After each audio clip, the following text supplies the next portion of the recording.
নমস্কাৰ আজি এটা নতুন বস্তু লৈ মই ভিডিঅ' বনাব আগবাঢ়িছোঁ হেতু হৈছে আপোনালোকে সকলোৱে জানে যেতিয়া বিদেশলৈ আহিলে যথেষ্ট পইচা খৰচ হয় অহা যোৱাটো আছে থকাটো আছে ফুৰা চকাবিলাক আছে তাৰ আগতে সবতে ডাঙৰ কথাটো হৈছে খোৱা কথাটো বহুতে ভাবে যে ফ্ৰিকুৱেণ্টলি বাহিৰলৈ গৈ আছে ফৰেনলৈ গৈ আছে যথেষ্ট পইচা আছে তেনেকুৱা কথা নহয় আপোনাৰ বহুত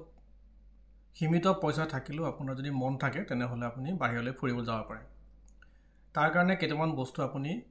যদি অলপমান মন কৰে তেনেহলে সস্তাতে ফুৰিব পাৰিব কিন্তু কিছুমান বস্তু আপুনি কোন ধৰণৰ বাজেট মিলাব নোৱাৰে যেনেকৈ এটা ফ্লাইটৰ দামটো আপুনি দিবই লাগিব হেতু হবই ভিসা চাৰ্জটো আপোনাৰ থাকিবই লাগিব হেতু লবই তেওঁলোকে তাৰ পাছত আপোনাৰ হোটেলৰ আপোনাৰ সুবিধা অনুসৰি আৰু আপোনাৰ সাধ্য অনুসৰি আপোনাৰ লোকেশন অনুসৰি হোটেলৰ দামবিলাক কম বেছি হ'ব যদি আপুনি অলপ ভাল লোকেশনত থাকে তেনেহলে আপোনাৰ হোটেলৰ দামটো অলপ বেছি হয় আৰু যদি আপুনি অলপ দূৰত থাকে তেনেহলে হোটেলৰ লোকেশনত কম তেনেকুৱা থাকিলে অলপ আপোনাৰ দামটো অলপ কম হ'ব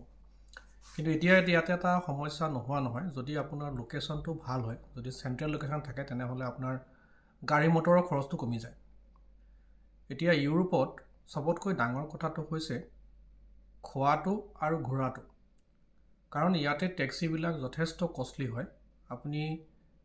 20 কিলোমিটাৰ ডিসটেন্স যাবৰ কাৰণে কমসে কম আপোনাৰ 40 ইউৰো মানৰ খৰচ হয় 40 ইউৰো মান ভাৰতীয় মুদ্ৰাত যদি আপুনি হিসাব কৰে প্ৰায় 4,000 টকা লাগে 20 কিলোমিটাৰ যাবলৈ গতিকে আপুনি তেনেকুৱা অৱস্থাত যিবিলাক পাব্লিক ট্ৰান্সপোৰ্ট ললে বেছি ভাল হয় তেতিয়া আপোনাৰ সুবিধা হয় কিন্তু পাব্লিক ট্ৰান্সপোৰ্ট নলয় যদি আপুনি তেনেকৈ ট্যাক্সি লয় তেনেহলে আপোনাৰ খৰচ কিন্তু হ'ব দুই নম্বৰ কথা হৈছে কি আপুনি খোৱাটো এতিয়া খোৱাটো আমাৰ মানুহৰ কাৰণে এটা মহা ডাঙৰ সমস্যা কাৰণ ইউৰোপলৈ গ'লে যিবিলাক খানা পোৱা যায় ভাৰতীয় মানুহৰ কাৰণে বা অসমীয়া মানুহৰ কাৰণে অত্যন্ত অসুবিধা হয় কাৰণ আমি ভাত খোৱা মানুহ ইয়াত ভাত নাপায় বিশেষকৈ যিবিলাক কন্টিনেন্টাল ফুড পোৱা যায় সেইবিলাক খাই ভালো নালাগে আৰু বেছি সময় সেইবিলাক খাই থাকিব নোৱাৰে গতিকে আপুনি নেক্সট অল্টাৰনেটিভ হৈছে ইণ্ডিয়ান ৰেষ্টুৰেণ্ট বিচাৰিব লাগিব এতিয়া ইণ্ডিয়ান ৰেষ্টুৰেণ্ট ইউৰোপৰ বা পৃথিৱীৰ যিকোনো জায়গাতে আছে কিন্তু এতিয়া সমস্যাটো হৈছে কি এখন ইণ্ডিয়ান ৰেষ্টুৰেণ্ট যদি ইউৰোপত আপুনি থকা ৰেষ্টুৰেণ্টত খাবলৈ যায় তেনেহলে তাৰ দামটো তেনেকুৱা হয় এতিয়া ইউৰোপত যদি আপুনি এখন ইণ্ডিয়ান ৰেষ্টুৰেণ্টত এসাঁজ ভাত দালি ভাজি চব্জি খাবলৈ যায় তেনেহলে আপোনাৰ প্ৰায় 18 পৰা 22 ইউৰো মানৰ দৰকাৰ হয় 18 পৰা 22 ইউৰো মানে প্ৰায় 1800 টকাৰ পৰা প্ৰায় 2200 টকা মানতকৈ অলপ বেছি হয় সিমানখিনি টকা আপোনাৰ খৰচ হ'ব আৰু সেইদৰে যদি আপুনি দুসাঁজ ভাত খাবলগীয়া হলে 3-5,000 টকা আপোনাৰ খৰচ হ'বলৈ গৈ আছে গতিকে আপুনি নেক্সট অপচনটো কি কৰিব নেক্সট অপচনটো হৈছে কি আপুনি ঘৰৰ পৰা খোৱা কিছুমান লৈ যাব পাৰে বিশেষকৈ আজিকালি ভাৰতত কিছুমান ৰেডিমেড ফুড পোৱা যায় ভেজিটেৰিয়ানৰ কাৰণেও পোৱা যায় নন ভেজৰ কাৰণেও পোৱা যায় আৰু মই তেনেকুৱা কিছুমান খানা লৈ আহিছোঁ যিবিলাক ভেজিটেৰিয়ান খানা আৰু এইবিলাক ৰেডি টু ইট অসুবিধা নাই খালি অলপ গৰম কৰিলে হৈ যায় একো অসুবিধা নাই য'তে ত'তে আপুনি গৰম কৰি ল'ব পাৰে আৰু বেয়াও নহয় টেষ্টটো ঠিকে থাকে ভাৰতীয় টেষ্টে পাব আপুনি গতিকে আপোনাৰ খৰচটো কিছু কমি যায় আজি আপোনালোকক মই কেনেকুৱা ধৰণৰ ৰেডি টু ইট পোৱা যায় তাৰে কিছুমান ভিডিঅ' দেখাম আপোনালোকে চাই থাকিব আৰু এইটো যদি আপোনালোকে নিজেও নিজৰ যেতিয়া যাত্ৰাৰ সময়ত যদি ব্যৱহাৰ কৰে তেনেহলে আপোনাৰ খৰচটো কিছু কমি যাব আহক মই আপোনালোকক দেখুৱাব চেষ্টা কৰিছোঁ এইটো হৈছে ভেজ পোলাও এইটো সব বনাই থোৱা আছে পেকেটটো খুলিলেই হ'ল আৰু খুলিলে পেকেটটো এনেকুৱা দেখা যায় এটা প্লাষ্টিকৰ পলিথিনত থাকে আৰু এইটো আপুনি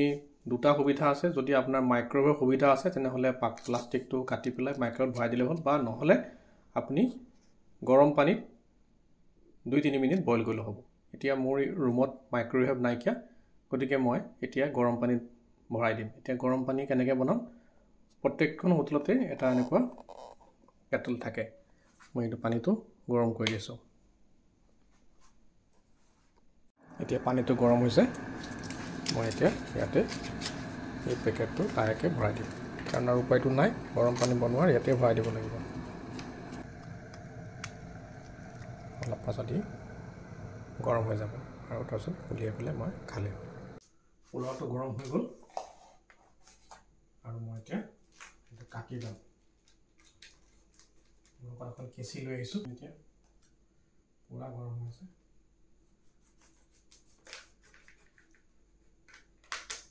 হৈ গ'ল,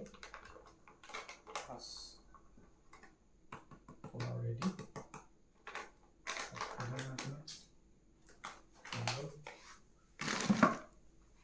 চব্জিটো গৰম হৈ আছে।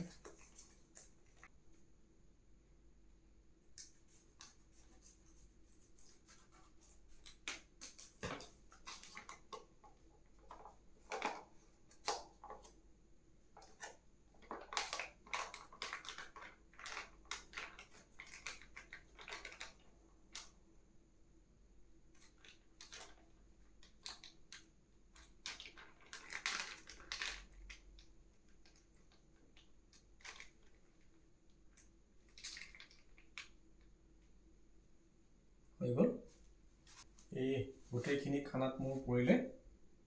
160 টকা আৰু 160 টকা, মুঠতে 320 টকা।